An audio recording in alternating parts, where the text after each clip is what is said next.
Hi and welcome to the Journalism Salute. I'm Mark Simon. In each episode, we'll talk to or about an interesting person or organization related to journalism. The intent is to show that journalists are not the enemy of the people. Thank you for listening. On today's show, we're joined by Dr. Ed Madison, Associate Professor of Journalism at the University of Oregon. Dr. Madison has a 45-year career in the field and is here to talk about the Journalistic Learning Initiative.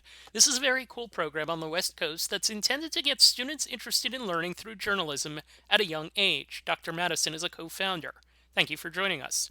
Thank you. Thank you. When I hear you say 45 years, it scares me, but people have to know that I started out when I was a tiny child. No, I started out when I was 15 or 16 years old, actually, professionally. So that's why so many years. But yes, glad to be here. All right. Since you brought it up, can you give us a capsule summary of your career and the path that has taken you to this point? How long is this show? Okay, so I think my story starts with my family, actually. So my dad was a trailblazing journalist. He was the first African American to join the editorial staff of the Chicago Tribune in 1961. So he covered the civil rights movement, knew Dr. King, and he covered the Kennedy-Nixon debates. Quite intimidating to follow in his footsteps, and decide that I also wanted to pursue a career in journalism. We also share the same name, so that made it a little more difficult too. And then my mom taught school. And when I was 16, the Watergate scandal was unfolding, and I just happened to luckily find an internship at the television station that was owned by the Washington Post at that time in Washington, D.C. They've changed ownership now, but that's where my career started. I had a big afro, and I was quite young and only had just learned to drive. But that was my humble beginnings. And then I did my undergraduate study at Emerson College in Boston, and then immediately moved out to Los Angeles, where I had the good fortune to be part of the team that launched CNN. So I was 22 and was recruited by CNN, and I was responsible for our nightly entertainment news program. And then over the 23 years I spent in Los Angeles, I did everything from be a producer-director for Lifestyles of the Rich and Famous to freelance work for Entertainment Tonight. And I was the West Coast producer of the CBS morning program, one of the many failed attempts to compete with the Today Show, and had my own production company that did a lot of behind-the-scenes marketing video work for Paramount and Disney and record companies. And then I moved to Oregon in 2001, actually, so it's been quite a while still. Not with the intention of going back into academia, but really for quality of life reasons, and actually moved my production company from California to here in Oregon, and was doing a lot of travel and tourism work. And then in 2008, I decided to go back to school. The economy took a downturn, and so I went and earned my PhD, and then made an effort to stay, and I was able to stay, which for folks who know a little bit about academia, typically don't get to stay at the same place where you got your PhD. But anyway, I had competitive offers from other schools and really wanted to stay, and so I prevailed, and then I just got tenure last year. So that's the shortest version I think I've ever given of my background. We're here to talk about the JLI, which was founded in 2011 or founded in 2015? Yeah, so we started in 2011 as an organization called Media Arts Institute. And then in 2015, we changed the name to Journalistic Learning Initiative. So because it better reflected the work that we were doing. Actually, the origins of JLI stem back to my search for a dissertation project when I was in graduate school in around 2010. I had the good fortune to meet Esther Wojcicki, who up until recently ran the journalism program at Palo Alto High School. Esther is a force and a thought leader and an author and an incredible mom. She wrote a book it's called How to Raise Successful Children, and it's something she knows something about. One of her daughters is the CEO of YouTube, and the other is CEO of 23andMe, the DNA company. And she has a third daughter who's an epidemiologist, world-class epidemiologist. So she knows what she's talking about. But anyway, Esther was running an amazing program there until she just retired in the last year. And I observed the program. And of course, Palo Alto High School is across the street from Stanford. And Google is down the freeway and Facebook's around the corner. And so I was really wondering with what I was witnessing, was what I was witnessing more an affectation of privilege and affluence, or was there something that they were doing there that could inform education more broadly? And I did surveys and compared to other schools, and I spent many days there video recording teacher-student interactions. And it turns out, this is the basis of JLI, which I know is the focus of our interview. Turns out something quite intuitive, you probably know just in the work that you do, that journalism allows students to pursue topics that are aligned with the things they're already interested in. So instead of feeling like they're being force-fed information and that may or may not be relevant to them someday, they actually get to pursue topics that they already feel they want to pursue. And it's not to suggest that we should only allow kids to pursue the things they to do, but for kids that sometimes get labeled as reluctant learners, it's a place to meet them where they are and start them on a journey towards learning to research and identify facts and think more critically and some of those things. So that's the essence of the origin of JLI. And since 2015, we've positively affected close to 5,000 students in 20 plus middle and high schools, mostly in Oregon and in California. To quote from your website mission statement is that the Journalistic Learning Initiative empowers students to discover their voice, improve academic outcomes, and engage in self-directed learning through project-based storytelling. What does that look like in practical terms in a classroom? How it looks is shifting a little bit. So what we used to do when we were in our earlier days, 6 years ago or so, is that we would identify a really sharp journalism student, somebody who just graduated from college and who might be looking to build their portfolio. And so they might be looking for some part-time work as part of a gap year. And so we would take that individual, we'd train them, and we'd put them in a classroom working for us 20 hours a week alongside of a teacher. And that did a number of things. First of all, sometimes you'll go into a classroom and there's like a metal cart, they sometimes call it the cow. I think computers on wheels, or that's what that stands for. And it's in the corner and it's all locked up and nobody's using the tablets or whatever that's in there because either the teachers, particularly at the middle school level, don't feel confident about managing kids not going to other inappropriate sites, or IT hasn't linked it all up to the web or whatever else. And so these materials aren't necessarily being used, these resources, this technology. So we bring in a millennial, or I guess now it's a Gen Y or Z, what generation are we on, who is social media savvy, technology savvy, and working alongside of a teacher can support that teacher in having the students use Zoom to communicate and reach out to experts and those kinds of things. That's kind of how our model was. Now what it looks like is we actually, and there's very little that we can say about COVID that's been good. But one thing it has done is it's allowed us to communicate or become accustomed to communicating via Zoom, and in the same way that we're talking right now. And we're now able to train teachers in places that we may never go. And so that's shifting how we deliver our work and how we train teachers. So instead of sending somebody to sit in the classroom with them, we now can coach them from afar. There's a chart on your website that compares traditional learning and journalistic learning. What are the differences between the two that you want to highlight that would best explain the approach that your program takes? Yeah, I think that the first piece of it is something I spoke about earlier, which is relevance. So it's not about teaching students about something they may use one day. It's about inviting them to explore topics that they are relevant to their own lives. And it's not just personal hobbies and things like that. It can be social justice issues. It can be issues of equality and all kinds of concerns that we know that young people have. So that's the first piece of it.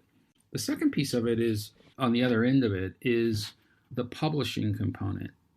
So what we find is that when a student realizes that the assignment that they're doing is going to be read by their peers and their family and their community, and they bring a whole nother level of commitment to doing the work. It's just not something that the teacher's going to grade and go into a folder, and so we find that brings out the best in students.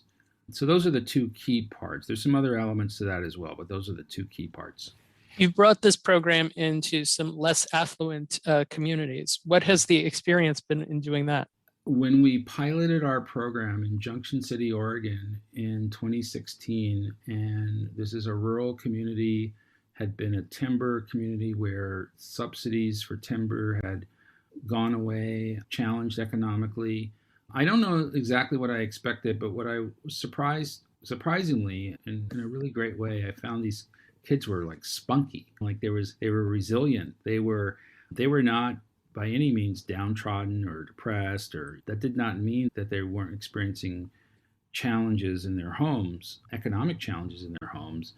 And so I found that the other thing about rural communities, and particularly middle schoolers, is that there aren't as many opportunities for field trips because of the proximity where they are located. And also the kids, think of it, if you're 11 or 12 or 13 years old, you probably aren't talking to many adults other than your parents.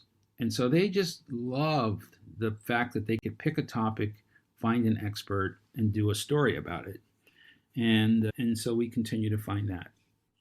You mentioned spunky. I was watching one of the videos on your website, and I had a particular appreciation for one that was done on questions and teaching students to ask deep questions, and Right. how the teacher explained how a deep question gets an emotional response and Right. uncovers the actual truth.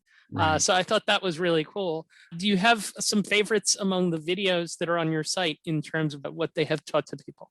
Sure. And if anyone wants to go and who's listening wants to go to journalisticlearning.com, there's a video tab there. And I particularly relate to Caden, who is a young biracial student from Junction City who we met when he was 12 years old in the sixth grade. And now we revisited with him 2 years later. And now we revisit him again 2 years later, just this past week or so, and talk with him. So he's in the 11th grade now.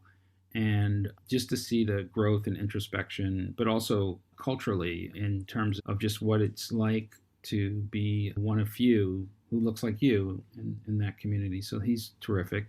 Avery is another student that we've been working with throughout, and she wants to be a writer. And who knows, these students could end up being in my classes at the university at some point. We don't know. That was not our original intention, but they seem to really enjoy journalism. So those two, and then Jake is another one who in the sixth grade, his team took on the topic of homelessness. And Jake's perspective was that if you're homeless, it's your fault and you're probably trying to abuse the system. Or when I say your fault, it wasn't necessarily that harsh, but it was, if you'd been a more responsible person, if you'd studied in school, if you'd whatever, you wouldn't be in this situation. And what he and his team learned by talking to homeless people and talking to not so much homeless people, but a woman who runs a homeless shelter, is that many of the people who are affected adversely by homelessness are his age, and they're minors. Their family may have had a catastrophic illness, or there may have been something that just caused them to lose their job, and to no fault of their own, they're on the streets. And it was a real eye-opening experience for him that he reflects on in one of the videos there. What are some of the challenges that you run into in trying to teach this to middle school students? I don't know that we have necessarily challenges in teaching it to middle school kids, because they embrace it wholeheartedly. It may be the one point in the day where they get to really explore a topic that they are really interested in. They embrace it wholeheartedly. And I would say that the schools and teachers also embrace it. So there's not really much pushback from it at all. I would say that what we find is that sixth graders are actually almost probably the perfect sweet spot for starting this kind of work, because there's still this sort of sense of innocence. By the time they're in eighth grade, the collars turn up a little mousse in the hair, makeup. Kids start to develop a little bit more cynicism. And I understand why that's so. I think that kids begin to realize very early that maybe their pal is being pulled out for another reading group, or there's a sense that they're not getting the same test scores as others, and they start to form and really solidify beliefs about themselves, like I can't, or I'm not good at math, or things like that, and collect evidence that supports it. And sometimes it just means that some students need a little more time to develop certain skills than others, and it's not as rigid. There's a lot of talk about growth mindset. It's a term and a theory actually that has a more credence or currency rather late. One of the things that you teach along with that, and you mentioned hitting the sweet spot of that age being the right spot, is that student accountability to one another, one's school, and one's community is just as important as being accountable to one's teacher. That struck me as an interesting thing to bring to kids, because you get so engrossed in those years at being accountable to, I remember my 5th, 6th, 7th grade teachers. How does that get applied in the classroom?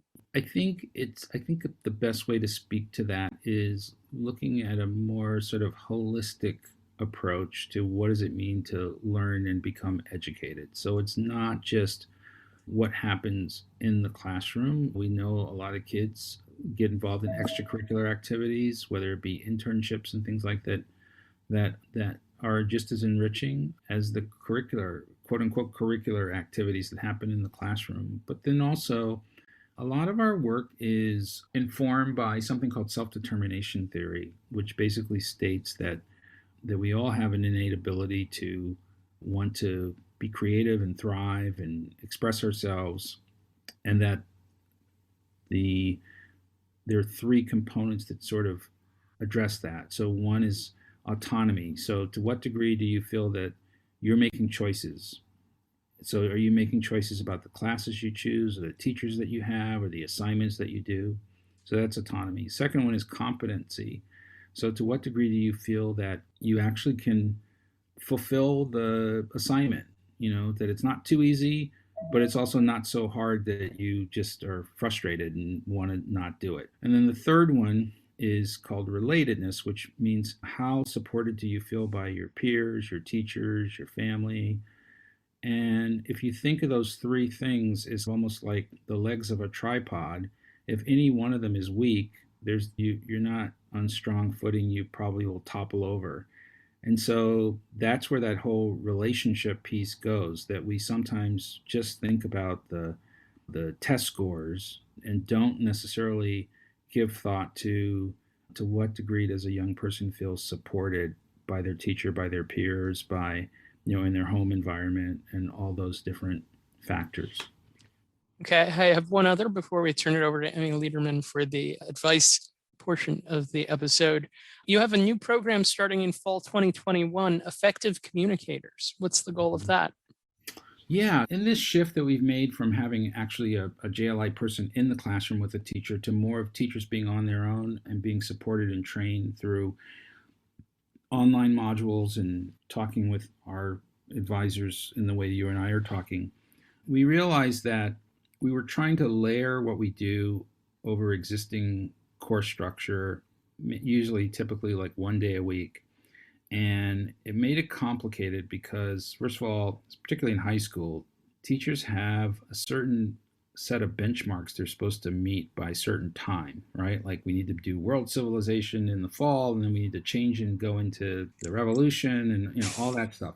So we decided that we were better served to offer schools an entire course, like so that the teacher, there's also an issue of prep time, which is always very precious for teachers. It's okay, I got my regular curriculum I'm doing, and now you're asking me to prep for this extra thing. We found that there's much more of an interest in a standalone course, which is what the Effective Communicators course is, and that if you really think about it, effective communication is at the heart of almost every other element of the school curriculum, but it's not really focused on extensively. So yeah, you might do a book report, or yeah, you might stand up and show something and show a PowerPoint or something like that.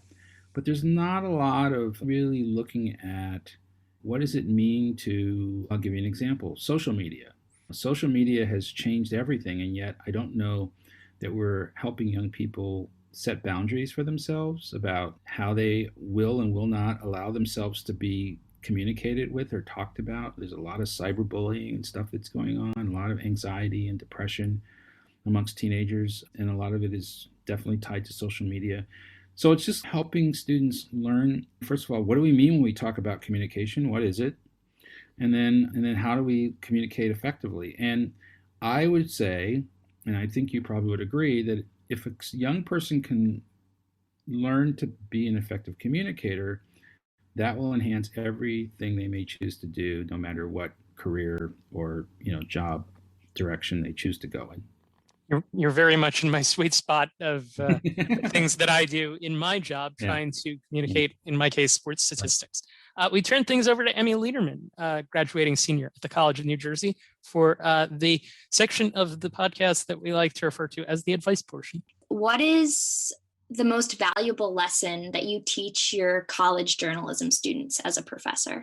I love that question, and it's easy for me to answer. I find that young people often have trouble owning their own talent. Okay. What area or career aspirations do you have? Still figuring that one out. I'm looking into broadcast, podcasting. So yeah, I'm still figuring that one out. Mm-hmm. I'll do a short exercise with you that I do with many of my first year students. Okay. So I'll ask you, first of all, are you someone who likes direction, or are you someone who likes to be given freedom to pursue projects? Do you like a lot of supervision or no? No. Don't like a lot of supervision? That's so hard. I think it's important to strike a balance. Okay. I like a little bit of structure, but when someone tells you to do something, it kind of makes you want to do a little less. Okay. Do you see yourself working in a corporate environment or in a smaller, maybe more boutique type of company? Probably a smaller boutique company.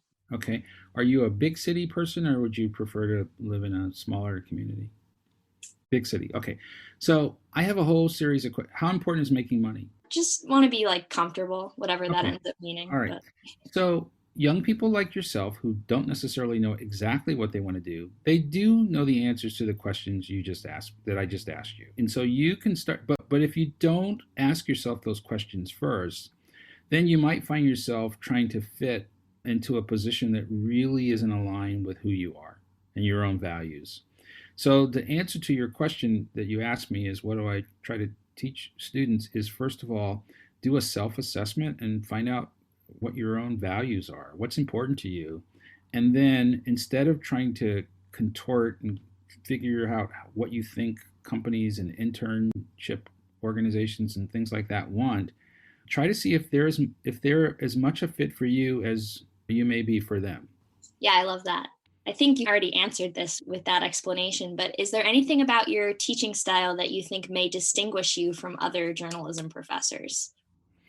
Yes, I'm very much an advocate for student-centered or student-oriented learning. So this is something I learned from Esther, one of our board members, and who we spoke about earlier, in the teaching that they do at Palo Alto High.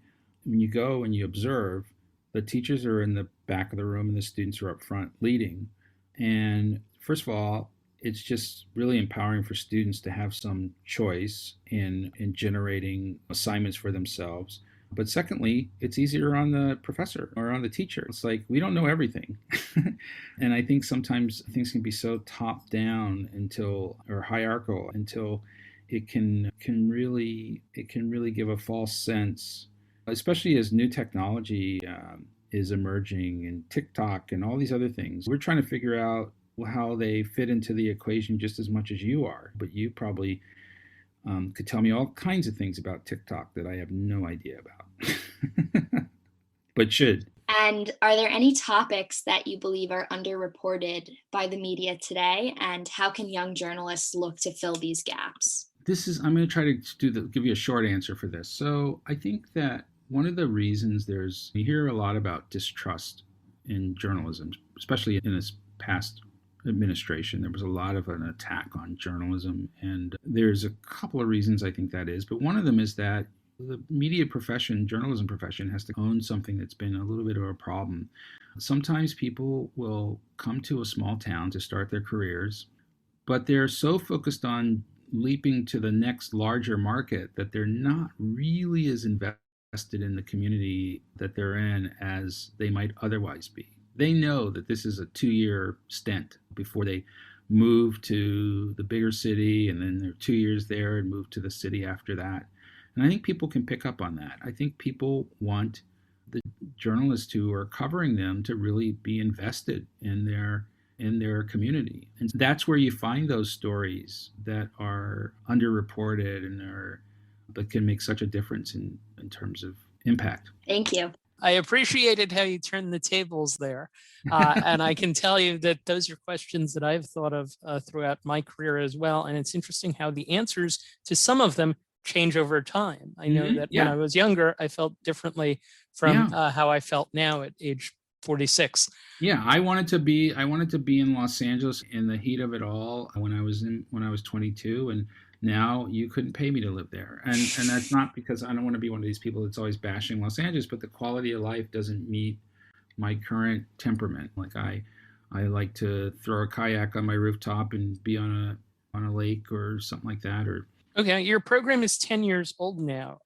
What is your greatest success story? Our greatest success story is looking into the eyes of students like Caden and Avery who really exemplify just our wildest dreams of what this kind of education can do for young people. I always thought I was a pretty okay writer, but now that we're in journalism and we write a lot and we ask deep questions all the time and we always have it deep, we're not just like simple.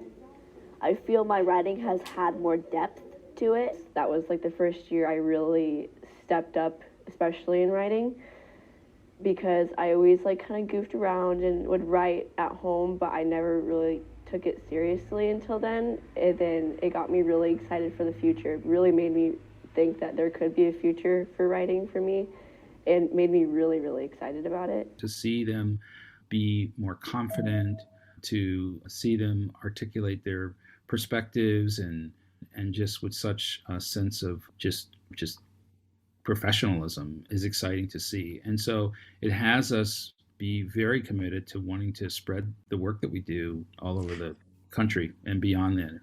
So that was my next question. How does a program like this gain national footing? We are working on a number of initiatives, some of which I can't talk about completely right now, but we're working on some projects that will allow a self-directed way to do JLI, where a kid could come home and sit down in front of a laptop or go to an after-school program and say, hey, I want to explore this topic, and could click something and they'd have an opportunity to do that. No matter where they were, no matter what time of day it was, so it wouldn't be confined to classroom instruction. All right, and then our last question, is there a journalism organization or person that you would like to salute? I think it would have to be the Student Press Law Center, because of the advocacy work they do on behalf of protecting First Amendment rights for student journalists. They're a fantastic organization, and I know not many people necessarily know about their work, but they're on the front lines of supporting freedom of speech. I appreciate you plugging a former guest. Hadar Harris joined us a couple of months ago. Dr. Madison, thank you for taking the time to join us. Sure. And best of luck with your program.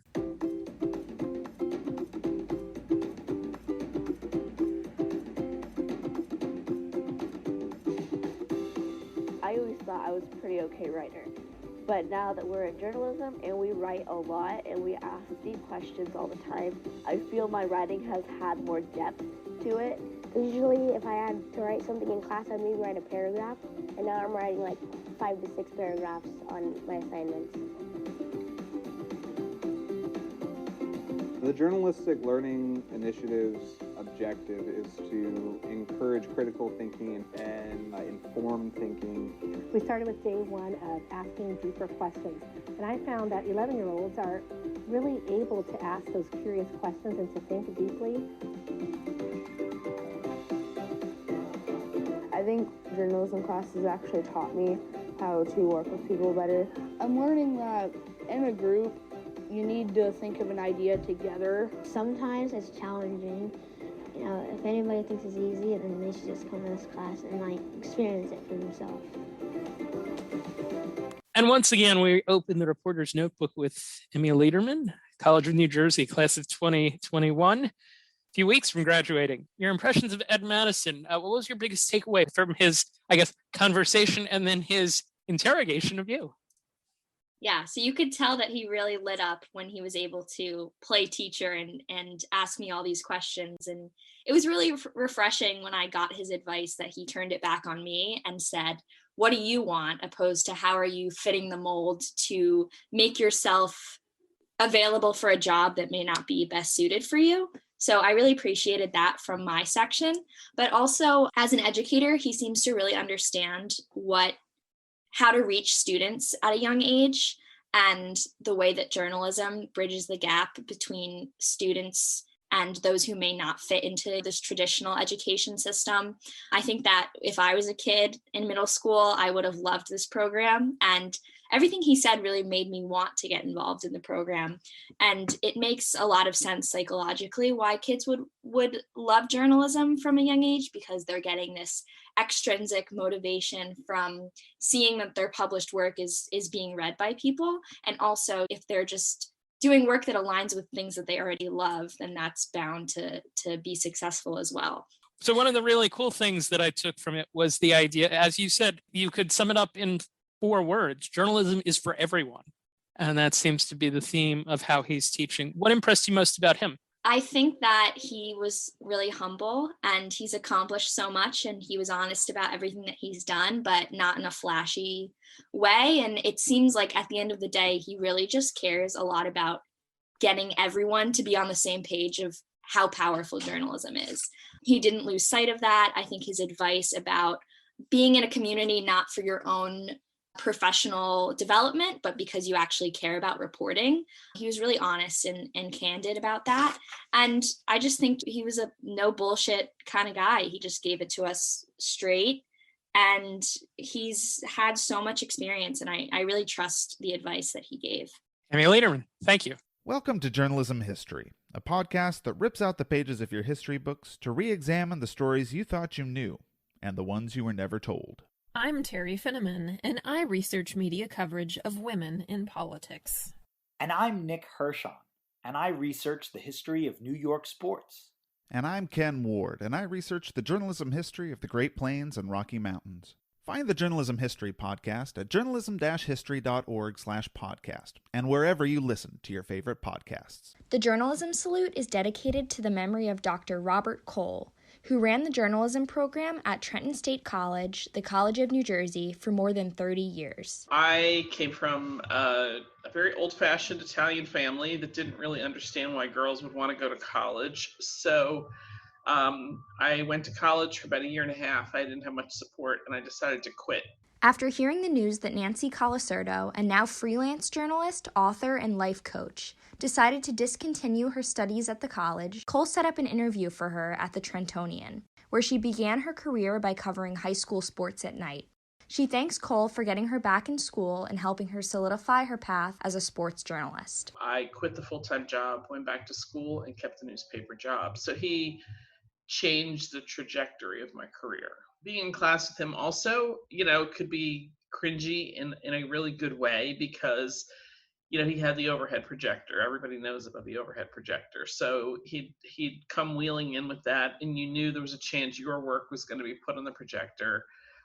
He would fold the corner so you wouldn't see the name, but still, if your work was put up there, you could only pray it was for a good reason and not to be shown how not to do something.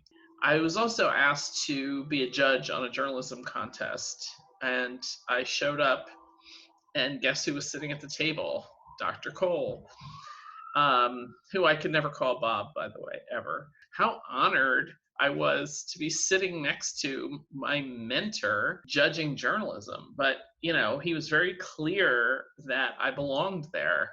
I'm Emmy Lederman. Thank you for listening to the Journalism Salute. Please let us know what you think of the show.